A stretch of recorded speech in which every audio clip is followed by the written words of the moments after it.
moradia acessível, perto do trabalho, com escola, creche, comércio e lazer na porta de casa. Eu imagino um condomínio bem estruturado e saudável.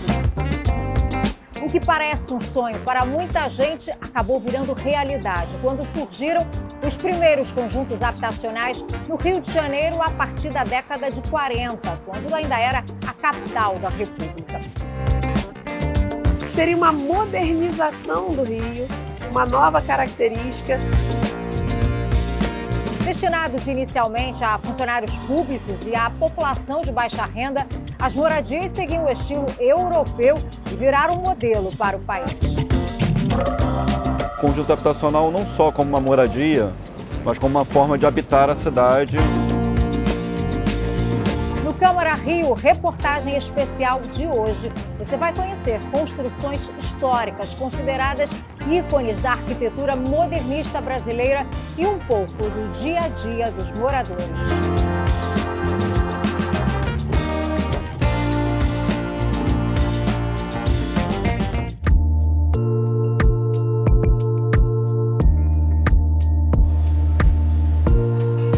Benfica, subúrbio do Rio. Aqui foi construído um dos complexos habitacionais mais representativos da capital, o conjunto residencial Prefeito Mendes de Moraes, ou como ficou popularmente conhecido, Pedregulho. Conjunto que ele é fruto da Fundação Casa Popular, que é uma iniciativa também do governo federal, de atuação na prefeitura do Distrito Federal, no Rio de Janeiro era a capital da República, de resolver um problema histórico da moradia para trabalhadores. Numa lógica de cidade também, onde esse trabalhador moraria próximo do centro, próximo do seu trabalho. Então a ideia era que aquelas pessoas morassem próximas ao trabalho, ao mesmo tempo que essa moradia seria uma moradia com diversas benesses. Dentro da lógica de Benfica, o Pedregulho ele vem lá pelos anos 40, com um processo de interesse industrial, de interesse da classe média daqui. Quando vai ser construído, eles começam pelos bens públicos. Vamos construir a escola, vamos construir a lavanderia, vamos construir a piscina, o clube. Porque se a gente constrói isso, o governo não vai ter como não construir a habitação. Inaugurado na década de 50, o Pedregulho ganhou o status de obra-prima da arquitetura modernista no país. E não foi por acaso. Um dos mais renomados arquitetos da época, Afonso Eduardo Reide, assinou o projeto e Burle Marx foi o responsável pelo paisagismo. Também chamou a atenção os painéis de azulejos do pintor Cândido Portinari e Anísio Medeiros.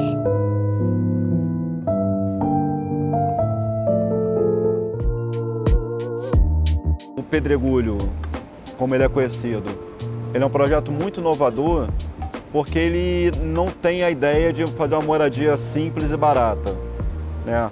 Embora o conjunto habitacional ele tem uma lógica de uma produção maior, uma produção em larga escala que barateia custo, ali existe uma curva, ali existe uma preocupação com a ventilação. O projeto de Afonso Reide impressiona pelo formato. Uma grande construção sobre pilotis. As passarelas usadas para driblar a encosta dão um charme a mais ao lugar e todos os 328 apartamentos têm vista privilegiada para a Baía de Guanabara. São 580 janelas. O Afonso Eduardo Reide era um discípulo do Le Corbusier, seguiu essa onda do modernismo. O Le Corbusier dizia que o Rio de Janeiro era uma cidade linear, então nós deveríamos ter esse novo conceito habitacional em prédios muito finos, compridos. O Le Corbusier chegou a pensar um conjunto desses, um viaduto passando por cima na orla do Rio de Janeiro, né? Então seria uma modernização do Rio, uma nova característica, e Benfica parecia o lugar ideal para estar colocando esse novo empreendimento. Antes do Pedregulho virar modelo para o novo formato de moradia popular, alguns projetos já haviam sido financiados pelo governo de Getúlio Vargas, com recursos dos institutos de aposentadorias e pensões. A ideia de conjunto habitacional é uma ideia vinda da Europa, né, uma tentativa de produzir moradia para a classe trabalhadora, para organizar a cidade. O conjunto habitacional não só como uma moradia, mas como uma forma de habitar a cidade, que aí você teria um espaço de lazer, teria teatro, teria uma associação recreativa.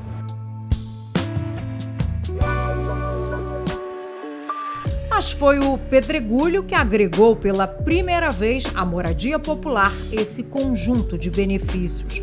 O projeto compreendia 4 blocos residenciais. Quando foi inaugurado, contava com escola, piscina, vestiário e ginásio esportivo. Outras instalações não saíram do papel. Depois de 50 anos exposto à ação do tempo e ao descaso, o complexo passou por uma grande restauração em 2010. Hoje é considerado um museu habitado, um patrimônio da humanidade e um ponto turístico na cidade.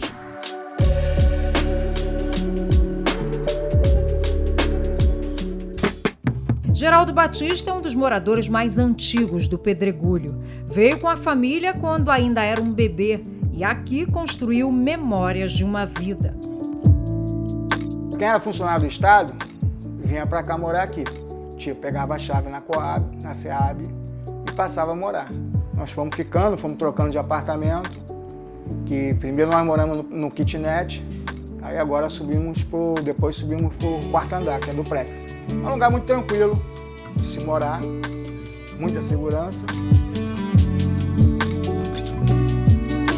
Vizinha de Geraldo, Rose Peixoto, mora e trabalha no Pedregulho. É funcionária da escola que fica dentro do conjunto habitacional. Ela tem orgulho de ter nascido aqui. Na minha vida pessoal, isso foi também um momento importante. É você viver por excelência o que é o conjunto do Pedregulho e a sua história.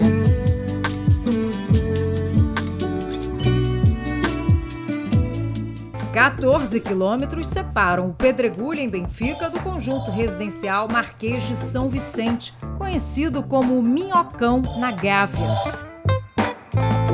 Localizado numa área nobre da Zona Sul, o Minhocão segue o mesmo estilo arquitetônico do Pedregulho.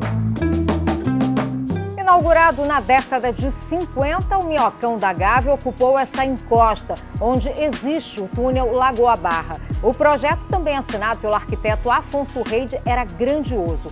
Previa a construção de mais de 700 apartamentos e uma infraestrutura de uma mini-cidade.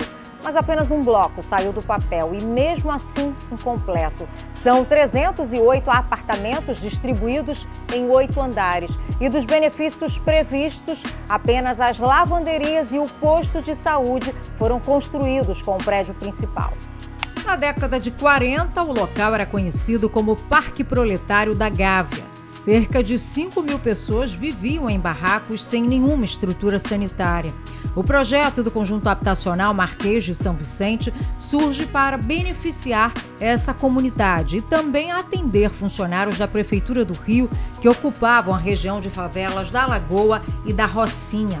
O conjunto habitacional Marquês de São Vicente, o Minhocão, ele era de uma gávea de uma outra época, né? Ele foi construído nos anos 50, mas era uma gávea ainda, aquela área ali da Gávea, Jardim Botânico, Leblon, não era tal como nós conhecemos hoje.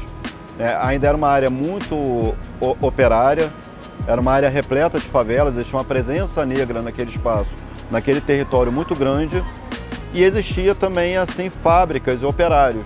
O projeto original de Afonso Reide para o Minhocão acabou sendo alterado quando a Prefeitura do Rio mexeu na estrutura para construir o túnel de ligação da Zona Sul com a Barra da Tijuca. No processo, o Minhocão perdeu parte de 2 andares e cerca de 30 janelas. Mas assim como o Pedregulho, ele não existe uma manutenção dele posterior, o conjunto Marquês de São Vicente na Gávea, o Minhocão, ele não passou além de um edifício. Apesar de serem 2 conjuntos pensados de maneira similar, com funções parecidas e projetados pelo mesmo arquiteto, o Minhocão e o conjunto habitacional Pedregulho tiveram trajetórias diferentes. Enquanto a Gávea é um espaço que foi se valorizando cada vez mais, se tornando cada vez mais elitizado, o bairro de Benfica, ali onde fica o Pedregulho, o conjunto do Pedregulho, toda aquela área ali acaba sofrendo o impacto de uma desvalorização, de uma proletarização de modo geral e nos anos 80 e 90, principalmente da violência urbana, que desvaloriza os conjuntos. Felipe Ribeiro é o síndico do condomínio. Ele mora aqui há 14 anos. Vim morar para cá porque eu estudava na Zona Sul e aqui acabava sendo o lugar mais próximo para eu acessar, né, transferir o meu trabalho, né, como servidor público eu trabalhava na Zona Norte e acabei vindo transferido também aqui para a Zona Sul e passei a concentrar todas as minhas atividades aqui no entorno, né, do bairro, que acabou facilitando bastante. Administrar um conjunto habitacional onde vivem 1000 pessoas tem sido um desafio para o professor. Ser síndico é um desafio em qualquer lugar, mas eu digo que no Minhocão eu acho que o desafio ele acaba tendo uma proporção gigantesca. A gente está falando aí em torno de 1000 moradores, né, em 300 apartamentos que são usados atualmente. Dona Alda é uma das moradoras mais antigas do residencial. A gaúcha, de 85 anos, veio para cá na década de 70. Eu vim com o meu, no caso era namorado ainda, né? Eu fui companheira dele por 45 anos. Em 1970 que eu dei a palavra para ele, que eu ia morar com ele. E assim eu vim morar. O prédio foi tombado pela prefeitura em 2001, pelo valor arquitetônico, cultural e histórico. Mas esse setentão não tem motivos para comemorar. O prédio sofre com a ação do tempo, o desgaste natural da estrutura e a falta de manutenção. Quem mora aqui conhece bem os problemas. Nós estamos precisando urgente aqui de um elevador, porque nesse lugar maravilhoso que nós moramos, precisamos de dar mais atenção às pessoas de idade, às pessoas coisas, porque é só escada, não tem elevador. O prédio tá velhinho, né? Não tá precisando de muita reforma, muita coisa. Hoje a gente briga aí, né, busca aí a ajuda do poder público estadual. A gente tem um processo, inclusive, aberto solicitando essa reforma por conta de ser um prédio que hoje é composto por moradores de classe média baixa, né? A gente está falando aí de muitos aposentados. E, infelizmente, a gente está falando de um prédio gigantesco, um prédio tombado, e que não é qualquer obra que vai resolver. A gente nem teria a autorização para fazer isso, então hoje a gente acaba dependendo um pouquinho.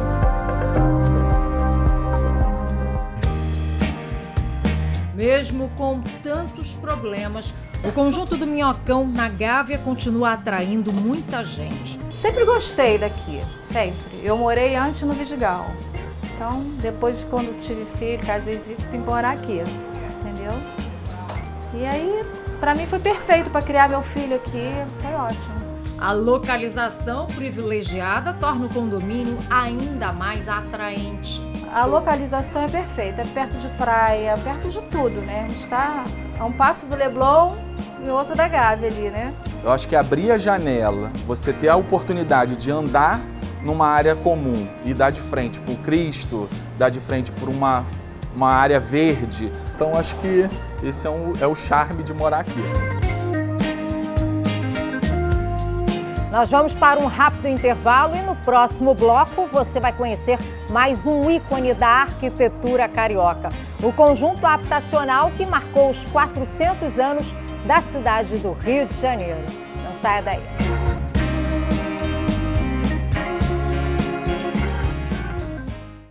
Estamos de volta com o Câmara Rio, reportagem especial de hoje sobre conjuntos habitacionais que fizeram história.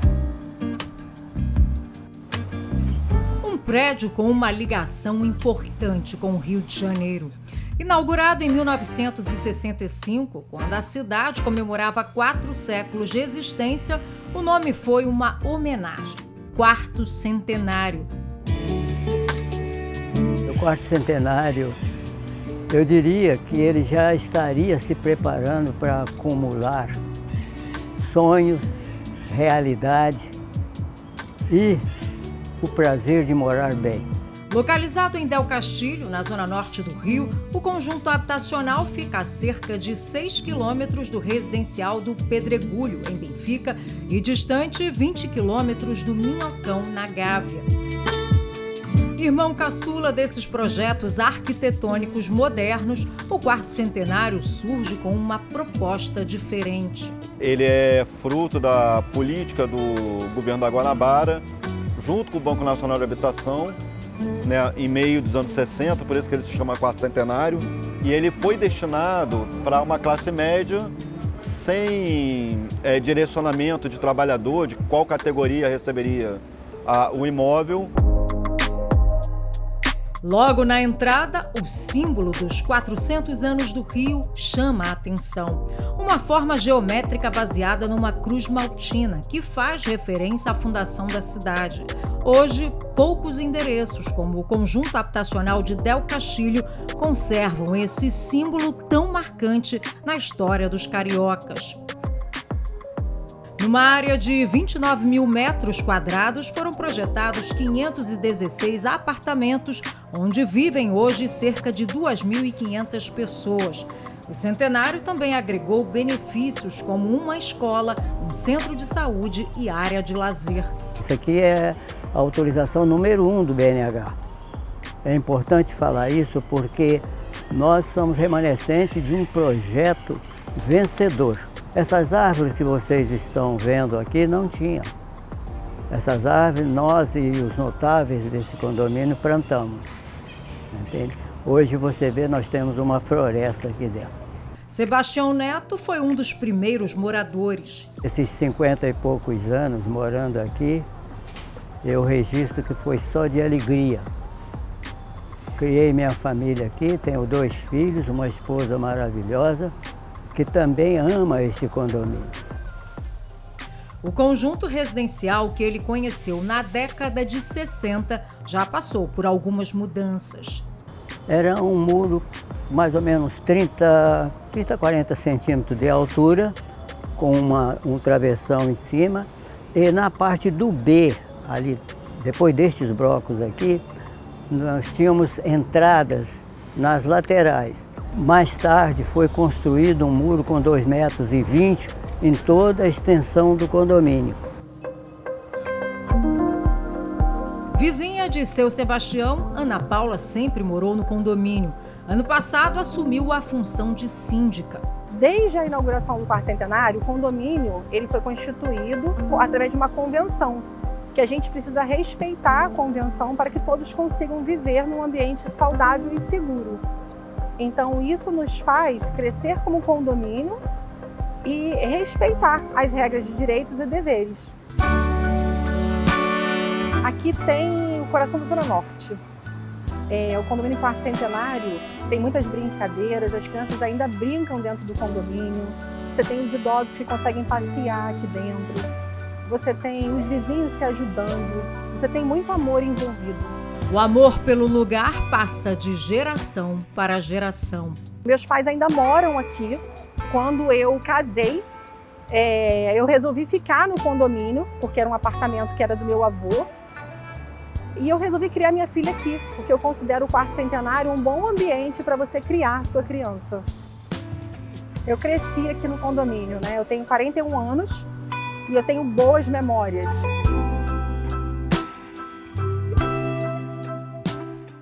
Viver no conjunto habitacional tem sido uma experiência positiva para muita gente.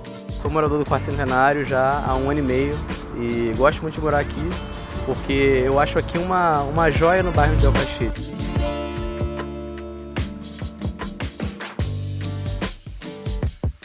Um local onde ele é bem vigiado, dá essa sensação de segurança e também que é de fácil acesso a vários lugares da cidade. Você tem ônibus aqui à frente, tem o metrô atrás, para compras tem supermercados próximos aqui, tem também shoppings. E aí, por esses e outros tantos motivos, é o que me faz me apaixonar por esse lugar. Aqui eu acho a segurança, né, interna, as áreas de lazer que nós temos para as nossas crianças, para os nossos filhos, né? e o convívio com os moradores. Eu gosto.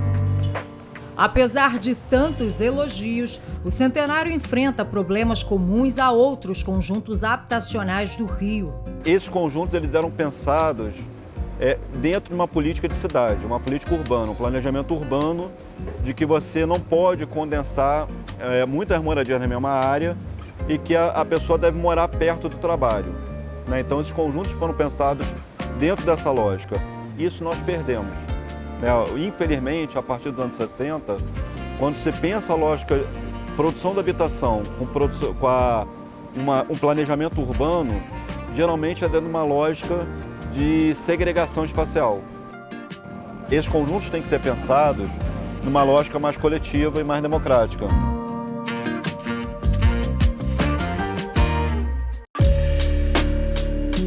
Quem nasceu e cresceu no condomínio Centenário tem gratidão e esperança. Daqui a 50 anos, eu imagino um condomínio pintado, um condomínio com um campo de futebol lindo, um condomínio com um parquinho muito legal para as crianças brincarem.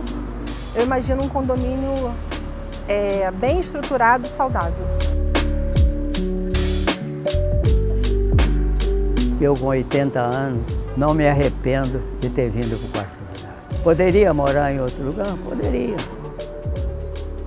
Mas seria feliz?